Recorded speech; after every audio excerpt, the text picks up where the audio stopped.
Hello नमस्कार दोस्तों, स्वागत है आप सभी का फॉर आपकी सक्सेस में। फ्रेंड्स, इस वीडियो में मैं आपके लिए लेकर आया हूं सामान्य विज्ञान यानी कि साइंस के 50 प्लस ऐसे क्वेश्चन जो कि रेलवे के एग्जाम में पिछले 15 सालों में सबसे ज़्यादा बार रिपीट हुए हैं।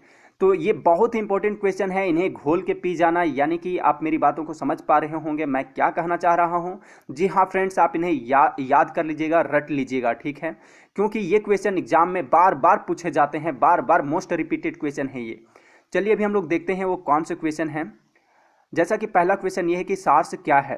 ठीक है, विषाणु द्वारा फैलने वाली बीमारी है, जीवाणु द्वारा फैलने वाली बीमारी है, चूहे के पिस्सू से फैलने वाली बीमारी है, मच्छर से फैलने वाली बीमारी है। तो फ्रेंड्स, जो सार्स है यानी कि SARS, ठीक है, इसका यानी कि फुल फॉर्म जो फुल फॉर्म है वो है सीवियर एक्यूट रेस्पिरेटरी सिंड्रोम, इसका फुल फॉर्म है। ठीक है, तो ये जो है ये विषाणु द्वारा फैलने वाली एक बीमारी है। ठीक है, यह कोरोना वायरस से फैलता है और मैं बता दूं कि यह एक तरह का सर्दी जुकाम जैसा ही बीमारी है। ठीक है, अगला क्वेश्चन देखते हैं। अगला क्वेश्चन ये है कि निकट दृष्टि दोष में किस लेंस का प्रयोग होता है। अवतल लेंस का, उत्तल लेंस का, बाइफोकल लेंस का, बेलनाकार लेंस का। तो निकट दृष्टि दोष यानी कि मायोपिया में जिस लेंस का प्रयोग किया जाता है वो है अवतल लेंस। ठीक है, अगला क्वेश्चन देखते हैं। दूरदृष्टि दोष में किस लेंस का प्रयोग किया जाता है। अवतल लेंस का, उत्तल लेंस का, बाइफोकल लेंस का, बेलनाकार लेंस का। तो दूरदृष्टि दोष में फ्रेंड्स उसमें जो प्रयोग किया जाने वाला लेंस है वो है उत्तल लेंस। नेक्स्ट क्वेश्चन ये है कि गुरुत्वाकर्षण का सिद्धांत किसने दिया। न्यूटन ने दिया था, आर्यभट्ट ने दिया था, कैपलर ने दिया था, कोपरनिकस ने दिया था। तो गुरुत्वाकर्षण का जो सिद्धांत दिया था वो दिए थे न्यूटन के द्वारा दिया गया था। ठीक है, अगला क्वेश्चन ये है कि दही का जमना कौन सी प्रतिक्रिया है। भौतिक प्रतिक्रिया, रासायनिक प्रतिक्रिया, उपर्युक्त दोनों, इनमें से कोई नहीं। तो फ्रेंड्स, जो दही का जमना है वो है रासायनिक प्रतिक्रिया। ठीक है, यानी कि ऐसा मतलब प्रक्रिया जो कि फिर से उसे वापस उस मतलब स्थिति में नहीं लाया जा सके, उसे रासायनिक प्रतिक्रिया कहते हैं। यानी कि आप एक बार जैसे दूध से दही जम गया तो आप फिर से उसे दूध नहीं बना सकते हो, तो ये रासायनिक प्रतिक्रिया है। और जैसे मैं बता दूं कि जैसे भौतिक प्रतिक्रिया है, जैसे अगर आप लेते हैं, अगर एक रबड़ लेते हैं, अगर आप उसे दबा देते हो और फिर उसे छोड़ देते हो तो भौतिक प्रतिक्रिया है, यानी कि फिर वो अपनी पुरानी अवस्था में लौट आता है। तो वैसे वैसे चीज़ों को वैसे कंडीशन में उसे भौतिक प्रतिक्रिया बोलते हैं। ठीक है, अगला क्वेश्चन देखते हैं। अगला क्वेश्चन ये है कि ऑप्टिकल फाइबर होता है रेशम का बना हुआ, कांच का बना हुआ, उपर्युक्त दोनों से बना हुआ, इनमें से कोई नहीं। तो जो ऑप्टिकल फाइबर होता है वो बना होता है प्लास्टिक या कांच का बना हुआ होता है। ठीक है, और मैं बता दूं कि यह एक केबल है जिसके माध्यम से इंटरनेट एक जगह से दूसरी जगह प्रकाश बिंदुओं के रूप में भेजा जाता है। ठीक है, और यह कांच या प्लास्टिक से बनी होती है, जैसा कि मैं आपको बता दिया हूं, और यह बहुत ही मजबूत होती है अन्य केबलों के मुकाबले। ठीक है, और यह अधिक डाटा को एक साथ भेज सकती है। तो फ्रेंड्स, और मैं बता दूं इसका जो आविष्कार किया गया था वो किया गया था नरिंदर सिंह कपैनी ने किया था। ठीक है, तो आपसे याद कीजिएगा, इसका आविष्कार नरिंदर सिंह कपैनी के द्वारा किया गया था और यह कांच का बना हुआ होता है या तो फिर प्लास्टिक का। अगला क्वेश्चन ये है कि शुष्क सेल में कैथोड का कार्य करता है कॉपर छड़, जिंक छड़, ग्रेफाइट छड़, इनमें से कोई नहीं। तो शुष्क सेल में जो कैथोड का काम करता है वो करता है ग्रेफाइट छड़। नेक्स्ट क्वेश्चन ये है कि मानव शरीर में कौन सा रक्त ग्रुप प्राय अधिक पाया जाता है। ए पॉजिटिव, बी पॉजिटिव, ए प्लस बी पॉजिटिव, सॉरी ये बी पॉजिटिव, ओ पॉजिटिव। तो मानव शरीर में जो यानी कि सबसे ज़्यादा जो रक्त पाया जाता है वो है बी पॉजिटिव, और मेरा भी बी पॉजिटिव ही है। ठीक है, मेरे पूरे फैमिली में जितने फैमिली मेम्बर हैं यानी कि घर वालों सभी का बी पॉजिटिव ही है। तो मैक्सिमम जो मतलब रक्त ग्रुप पाया जाता है लोगों में वो बी पॉजिटिव ही होता है, तो आप इसे याद कर लीजिएगा। अगला क्वेश्चन ये है कि मानव शरीर में कितनी हड्डी होती है। 200, 206, 300, 306। तो मानव शरीर में जो कुल हड्डियों की संख्या है वो है 206।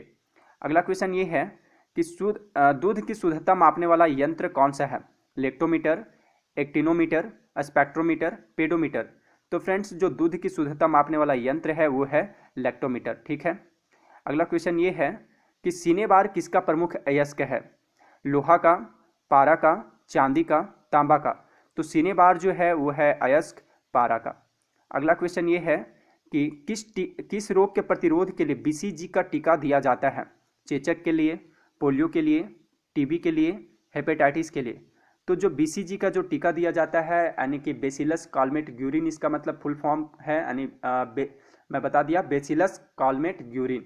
ठीक है, तो ये मुख्यतः यक्ष्मा जिसे यानी कि टीबी बोला जाता है उसके रोकथाम के लिए नवजात शिशुओं को लगाया जाता है। और बता दूं फ्रेंड्स, अभी जैसा कि मैं बताया हूँ BCG यानी कि बेसिलस कालमेट ग्यूरिन। तो यहाँ बी से बहुत बार एग्जाम में पूछ लिया जाता है कि बी का मतलब क्या है, तो उसका मतलब है बेसिलस, ठीक है। सी का मतलब है कालमेट, और जी से मतलब है, जी का मतलब ग्यूरिन, यानी कि बेसिलस कालमेट ग्यूरिन। तो आप इसे फर्स्ट बी वाला तो पक्का याद रखिएगा, बेसिलस, क्योंकि एग्जाम में ये भी पूछा जाता है। अगला क्वेश्चन देखते हैं।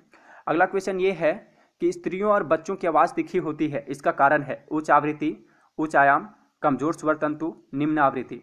तो स्त्रियों और बच्चों की जो आवाज़ तीखी होती है उसके पीछे जो रीजन है वो है उच्च आवृत्ति, यानी कि हाई फ्रीक्वेंसी के कारण है, सो उनकी आवाज़ तीखी यानी कि पतली होती है। अगला क्वेश्चन ये है कि गुब्बारे में कौन सी गैस प्रयुक्त की जाती है, हाइड्रोजन, हीलियम, ऑक्सीजन, आर्गन। तो गुब्बारे में या तो फिर हवाई जहाज के टायरों में जो जिस गैस की प्रयोग किया जाता है वो है हीलियम, ठीक है। हीलियम यानी कि बहुत ही हल्का गैस है, इसलिए इसका प्रयोग किया जाता है। अगला क्वेश्चन ये है कि मूत्र का पीला रंग निम्न में से किसके कारण होता है, यूरोक्रोम, रुधिर के कारण, कोलेस्ट्रॉल, या तो फिर बाइल के कारण। तो मूत्र का जो पीला रंग होता है यानी कि पेशाब का पीला रंग होता है वो होता है यूरोक्रोम के कारण। नेक्स्ट क्वेश्चन ये है कि ब्लीचिंग पाउडर या व्यंजक चूर्ण का रासायनिक सूत्र क्या है, Cl2 वो Cl, वो Cl2, वो Cl, वो Cl। तो फ्रेंड्स ब्लीचिंग पाउडर यानी कि व्यंजक चूर्ण जिसे पानी के प्यूरिफिकेशन में यूज किया जाता है, उसका जो रासायनिक सूत्र है वो है CaCl2, ठीक है। और इसका जो रासायनिक नाम है वो है कैल्शियम हाइपोक्लोराइड। तो आप इसे भी याद रखिएगा, कैल्शियम हाइपोक्लोराइड को, क्योंकि ऐसे भी एग्जाम में पूछा जा सकता है। अगला क्वेश्चन देखते हैं। अगला क्वेश्चन ये है कि फाउंटेन पेन का आविष्कारक कौन था, फ्रैंकलिन, एयरमैन, लीडमैन, वाटरमैन। तो जो फाउंटेन पेन यानी कि फाउंटेन पेन जो है यानी निब के जैसा, निब वाला पेन, आप इसे गूगल पे सर्च करके देख लीजिएगा कि फाउंटेन पेन कैसा होता है। तो उसका जो आविष्कारक थे वो थे वाटरमैन, ठीक है। इनका जो पूरा नाम है वो है लेविस वाटरमैन। अगला क्वेश्चन देखते हैं। अगला क्वेश्चन ये है कि जेनेटिक कोड की खोज किसने की, विलियम हार्वे ने, हरगोविंद खुराना ने, लुई पास्चर ने, एफ वेंटिंग ने। तो जेनेटिक कोड का जो खोज किया गया था वो किया गया था हरगोविंद खुराना के द्वारा। अगला क्वेश्चन ये है कि किसे भारी जल कहा जाता है, बर्फ को, ड्यूटोरियम ऑक्साइड को, आसुत जल को, इनमें से कोई नहीं। तो भारी जल जिसे मतलब कहा जाता है वो कहा जाता है ड्यूटोरियम ऑक्साइड को, और इसका जो रासायनिक सूत्र होता है वो भी एग्जाम में पूछा जाता है, इसलिए आप इसे भी याद रखिएगा, यानी कि D2O, ठीक है, ड्यूटोरियम ऑक्साइड। आगे बढ़ते हैं हम लोग। सोडियम कार्बोनेट का व्यापारिक नाम क्या है, धोने का सोडा, खाने का सोडा, कास्टिक सोडा, सिंदूर। तो फ्रेंड्स जो सोडियम कार्बोनेट है उसका जो व्यापारिक नाम है वो है धोने का सोडा, ठीक है। यानी कि इसका मैं सूत्र ऐसे ही बता देता हूँ, Na2, ठीक है, Na2CO3, आप इसे याद रखिएगा, Na2CO3 इसका है सोडियम कार्बोनेट यानी कि धोने का सोडा का रासायनिक सूत्र। अगला क्वेश्चन ये है कि किस तत्व के कारण मनुष्य में एनीमिया होता है, आयोडीन के कारण, कैल्शियम के कारण, आयरन के कारण, पोटेशियम के कारण। तो एनीमिया जो मनुष्य में होता है उसके पीछे जो कारण है, रीजन है, वो है आयरन की कमी का होना, ठीक है। अगला क्वेश्चन ये है कि खाने का सोडा का रासायनिक सूत्र क्या है, जिसे बेकिंग सोडा भी बोला जाता है। तो K2CO3, NaHCO3, Na2CO3, Na2SO4। तो खाने का सोडा यानी कि जिसे बेकिंग सोडा भी कहा जाता है उसका जो रासायनिक सूत्र है वो है NaHCO3, और इसका जो रासायनिक नाम है वो है सोडियम बाइकार्बोनेट, ठीक है। और जो धोने का सोडा है उसका सूत्र है Na2CO3, और इसका जो रासायनिक नाम है वो है सोडियम कार्बोनेट, और इसका है सोडियम बाइकार्बोनेट, ठीक है। ये एग्जाम में बहुत बार ये क्वेश्चन पूछा जाता है, तो आप इसे याद कर लेना, टिप्स पे ये क्वेश्चन याद होना चाहिए, ठीक है। अगला क्वेश्चन ये है कि जल का हिमांक यानी कि फ्रीजिंग पॉइंट है 4 degree Celsius, 0 degree Celsius, 100 degree Celsius, -4 degree Celsius. तो जो फ्रीजिंग पॉइंट है जल का यानी कि हिमांक है वो है 4 डिग्री सेल्सियस, ठीक है, 4 डिग्री सेल्सियस ही है। और मैं बता दूं यानी कि 4 डिग्री सेल्सियस पर है सो जल मतलब यानी पानी है सो जमना शुरू हो जाता है। और एक चीज़ और इसमें ऐड करना चाहूँगा कि 4 डिग्री सेल्सियस पर ही जल का घनत्व सबसे अधिक होता है, और जैसे ही इससे कम यानी कि 4 डिग्री से जैसे ही कम होता है इसका मतलब कि टेम्परेचर या तो फिर बढ़ता है तो इसका घनत्व ऐसो घट जाता है। तो ये भी क्वेश्चन पूछा जाता है कि सबसे अधिक यानी जल का सबसे अधिक घनत्व कब होता है, तो होता है 4 डिग्री सेल्सियस यानी 4 डिग्री सेल्सियस पर। और जल का जो हिमांक है यानी फ्रीजिंग पॉइंट है यानी जमने का जो स्टार्ट होता है, जमना शुरू होता है, वो होता है 4 डिग्री सेल्सियस पर जमना स्टार्ट हो जाता है। ठीक है, आगे बढ़ते हैं हम लोग। कपास के पौधे के किस भाग से कपास का रेशा निकाला जाता है? जड़ से, पत्तियां से, तने से, बीज से। तो कपास के पौधे के जिस भाग से मतलब ये कपास का जो रेशा निकाला जाता है वो है बीज से। ठीक है, अगला क्वेश्चन ये है कि लार की प्रकृति कैसी होती है? निष्प्रभावी, अम्लीय, क्षारीय, उभयधर्मी। तो लार का जो प्रकृति यानी लार कैसा होता है, तो होता है अम्लीय। ठीक है, और इसका जो पीएच मान है वो है 6.5 होता है। आगे बढ़ते हैं हम लोग। किसी लेंस की क्षमता किससे व्यक्त की जाती है? वाट से, डायोप्टर से, जूल से, यानी कि इनमें से कोई नहीं। तो किसी लेंस की जो क्षमता जो व्यक्त की जाती है वो की जाती है डायोप्टर में। ठीक है, डायोप्टर में इसे मापा जाता है।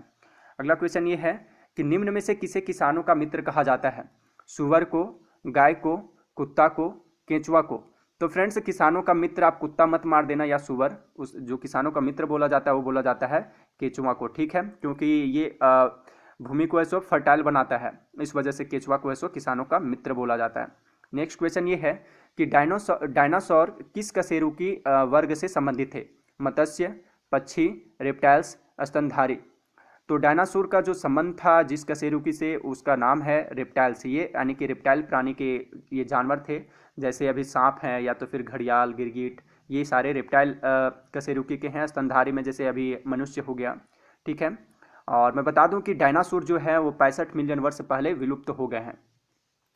अगला क्वेश्चन ये है कि एक प्रकाश वर्ष है समय का मात्रक, दूरी का मात्रक, तीव्रता का मात्रक, सूर्य से उत्सर्जित प्रकाश का मापन। तो फ्रेंड्स, जो प्रकाश वर्ष है वो है दूरी का मात्रक। ठीक है, इसे दूरी मापा जाता है। अगला क्वेश्चन देखते हैं। अगला क्वेश्चन ये है कि एक प्रकाश वर्ष बराबर कितना होता है? 9.46 into 10⁻15 metre, 9.46 into 10⁻13 metre, 9.46 into 10⁻10 metre, 9.46 into 10⁸ metre. तो एक प्रकाश वर्ष बराबर जो होता है वो होता है 9.46 सॉरी ये होता है 9.46 इंटू 10⁻15 मीटर होता है। ठीक है, और एक चीज़ इसमें और ऐड करना चाहूँगा, ये मीटर में है, और अगर आप इसे किलोमीटर में अगर एग्जाम में पूछ दिया जाए तो यहाँ पे 10⁻15 होता है। ठीक है, तो आप इसे भी याद रख लीजिएगा, यानी किलोमीटर में 10⁻15 मीटर है, यानी 15 मीटर वो मीटर में होता है और 12 किलोमीटर में होता है। ठीक है, एक प्रकाश वर्ष बराबर ये दूरी का मात्रक है। अगला क्वेश्चन ये है कि मियादी बुखार, जिसे टाइफाइड भी बोला जाता है, हमारे शरीर का कौन सा अंग प्रभावित होता है इससे? फेफड़ा होता है, तिल्ली होता है, यकृत होता है, आंतें होता है। तो यानी टाइफाइड अगर आपको हो जाता है तो इससे हमारे यानी बॉडी में जो सबसे ज़्यादा प्रभावित होने वाला अंग है वो है आंतें। ठीक है, अगला क्वेश्चन देखते हैं। अगला क्वेश्चन ये है कि पादपों में जल के परिवहन का कार्य कौन करता है? कॉर्टेक्स करता है, कैम्बियम करता है, फ्लोएम करता है, जाइलम करता है। तो यह जो कार्य करता है वो किया जाता है जाइलम के द्वारा। ठीक है, और बता दूं कि जाइलम एवं फ्लोएम दोनों ही, ये जाइलम और फ्लोएम जो है ये दोनों ही संवहनी ऊतक हैं यानी पादप के। ठीक है, और जाइलम का जो प्रमुख कार्य है वो जल एवं खनिज लवणों का संवहन एवं पौधों को यांत्रिक दृढ़ता प्रदान करता है ये, जबकि जो फ्लोएम का काम है वो पत्तियों द्वारा बनाए गए भोजन पौधे के अन्य भागों तक पहुंचाता है फ्लोएम। ठीक है, अगला क्वेश्चन ये है कि बर्फ जल पर तैरती है क्योंकि यह ठोस होती है, इसका घनत्व जल से अधिक होता है, इसका घनत्व जल के घनत्व से कम होती है, जल में कुछ विशिष्ट खनिज होते हैं। तो बर्फ है फ्रेंड्स, अगर आप देख लेंगे इसको एक्सपेरिमेंट करके, तो बर्फ जल पर तैरती है, इसके पीछे जो रीजन है वो है इसका घनत्व जल के घनत्व से कम होता है, इस वजह से यह सो जल पर तैरने लगता है। अगला क्वेश्चन ये है कि प्रकाश का रंग निश्चित किया जाता है उसके वेग द्वारा, आयाम द्वारा, तरंग दैर्घ्य द्वारा, आवृत्ति द्वारा। तो प्रकाश का जो रंग है उसे निश्चित किया जाता है, वो किया जाता है तरंग दैर्घ्य के द्वारा। ठीक है, यानी वेव लेंथ के द्वारा। नेक्स्ट क्वेश्चन ये है कि निम्नलिखित में से कौन सा विटामिन घाव को भरने में सहायक होता है? Vitamin A, vitamin C, vitamin B, vitamin K. तो विटामिन जो विटामिन है जो कि घाव भरने में सहायक होता है वो है विटामिन के, और विटामिन के ही है फ्रेंड्स जो रक्त को थक्का जमाने में मदद भी करता है। तो ये भी क्वेश्चन पूछा जाता है कि रक्त को यानी स्पंदन यानी कि थक्का जमाने में कौन सा विटामिन मदद करता है, तो है विटामिन के। ठीक है, और इसका भी जो आंसर है 35 का वो है ऑप्शन नंबर डी। अगला क्वेश्चन ये है कि गाय का गर्भकाल कितने दिनों का होता है? 280 दिनों का, 300 दिन का, 330 दिन का, 340 दिन का। तो जो गाय का जो गर्भकाल है वो समय है वो है 280 दिन का। ठीक है, नेक्स्ट क्वेश्चन, सर्पदंश से शरीर का कौन सा भाग प्रभावित होता है? यानी कि अगर सांप काट ले तो कौन सा हमारे अंग का प्रभाव, मतलब कि हमारे शरीर का कौन सा अंग यानी कि भाग प्रभावित होता है? मस्तिष्क, तंत्रिका तंत्र, फेफड़ा, हृदय। तो जो सबसे ज़्यादा प्रभावित होने वाला भाग है वो है तंत्रिका तंत्र, जिसे यानी कि नर्वस सिस्टम भी बोलते हैं। ठीक है, यानी नर्वस सिस्टम ही सबसे अधिक प्रभावित होता है। पीतल किसकी मिश्र धातु है? तांबा और टीन की, तांबा और एल्युमिनियम की, तांबा और जस्ता की, तांबा और लोहा की। तो पीतल जिस मिश्र धातु मतलब जिसकी मिश्र धातु है वो है तांबा और जस्ता का। ठीक है, यानी कि तांबा का जो ये होता है मतलब संकेत वो होता है Cu, और जस्ता का होता है, ठीक है, जस्ता का होता है जस्ता, और इसे जिंक भी बोला जाता है Zn। अगला क्वेश्चन देखते हैं। अगला क्वेश्चन ये है कि प्रेशर कुकर में, और एक चीज़ और मैं यहाँ पे बता दूँ ताकि ये भी हो जाए साथ ही साथ, कि यहाँ पे तांबा और टीन है, ये इससे है सो कांसा का, ये कांसा का मिश्र धातु है। ठीक है, तो आप इसे भी याद रख लीजिएगा, कांसा का मिश्र धातु है ये, और ये जो है ये पित्तल का मिश्र धातु है। ठीक है, अगला क्वेश्चन देखते हैं। अगला क्वेश्चन ये है कि प्रेशर कुकर में खाना जल्दी पक जाता है क्योंकि प्रेशर कुकर के अंदर दाब कम होता है, प्रेशर कुकर के अंदर दाब अधिक होता है, प्रेशर कुकर के आकार के कारण, इनमें से कोई नहीं। तो प्रेशर कुकर में खाना बहुत जल्दी पक जाता है, इसके पीछे जो रीजन ये है कि प्रेशर कुकर के अंदर दाब अधिक होता है। नेक्स्ट क्वेश्चन ये है कि ए मीटर से क्या मापा जाता है? विद्युत धारा, विभवांतर, वायु की चाल, उच्च ताप। तो ए मीटर के द्वारा जो मापा जाता है वो मापा जाता है विद्युत धारा। ठीक है, अगला क्वेश्चन ये है कि ध्वनि का वेग सबसे ज़्यादा किस में होता है? जल में, निर्वात में, इस्पात में, इनमें से कोई नहीं। तो ध्वनि का जो सबसे ज़्यादा वेग होता है वो होता है इस्पात में यानी कि स्टील में। निर्वात में है सो ध्वनि का वेग 0 होता है। अगला क्वेश्चन देखते हैं। वायुमंडल दाब मापने का पैमाना है मैनोमीटर, लैक्टोमीटर, हाइग्रोमीटर, बैरोमीटर। तो वायुमंडल में जो दाब मापने का यंत्र है यानी कि वायुमंडलीय दाब मापने का जो यंत्र है वो है बैरोमीटर के द्वारा वायु दाब मापा जाता है। तो आप इसे याद कर लीजिएगा। और मैं बता दूं कि मैनोमीटर के द्वारा है सो गैसों का दाब मापा जाता है, लैक्टोमीटर के द्वारा है सो दूध की शुद्धता को मापा जाता है, और हाइग्रोमीटर के द्वारा वायु में उपस्थित आर्द्रता को मापा जाता है। ठीक है, तो आगे बढ़ते हैं हम लोग। अमीबा में कुल कितने सेल यानी कि कोशिका होते हैं? 3, 2, 1, 4। तो अमीबा है सो फ्रेंड्स आप पढ़े भी होंगे कि अमीबा एक कोशिकीय प्राणी है। ठीक है, ये एक कोशिकीय होता है। तो इसका आंसर हो जाएगा ऑप्शन नंबर सी। अगला क्वेश्चन ये है कि रेफ्रिजरेटर में कौन सी गैस शीतलन करता है यानी ठंडा जो करने वाला जो गैस है वो कौन सा है? Ammonia, फ्रियान, oxygen, nitrogen. तो इसका जो आंसर है वो है फ्रियान, यानी फ्रियान गैस उसमें रहता है। ठीक है, अगला क्वेश्चन ये है कि इलेक्ट्रॉन के खोज करता है J Thomson, Rutherford, James Chadwick, इनमें से कोई नहीं। तो इलेक्ट्रॉन के जो खोज करता है वो है जे थॉमसन। ठीक है, मैं इसे फ्रेंड्स इसे ट्रिक से याद रखा हूँ, आप भी याद रखें उससे। ईंट पर नाच। ठीक है, आपको याद रखना ईंट पर नाच। ई से इलेक्ट्रॉन, टी से जे थॉमसन। ठीक है, यानी कि टॉमसन। फिर ईंट पर प से प्रोटॉन, र से रदरफोर्ड, यानी कि रदरफोर्ड जो है प्रोटॉन का खोज किए हैं। फिर आगे आता है ईंट पर हो गया नाच। अब नाच आता है न से न्यूट्रॉन, च से चैडविक। तो आपको यानी कि ये थॉमसन, रदरफोर्ड और चैडविक याद रखना है। ईंट पर नाच, ईंट पर नाच। ठीक है, अगला क्वेश्चन देखते हैं हम लोग। निम्नलिखित में से किसे भविष्य की धातु कहा जाता है?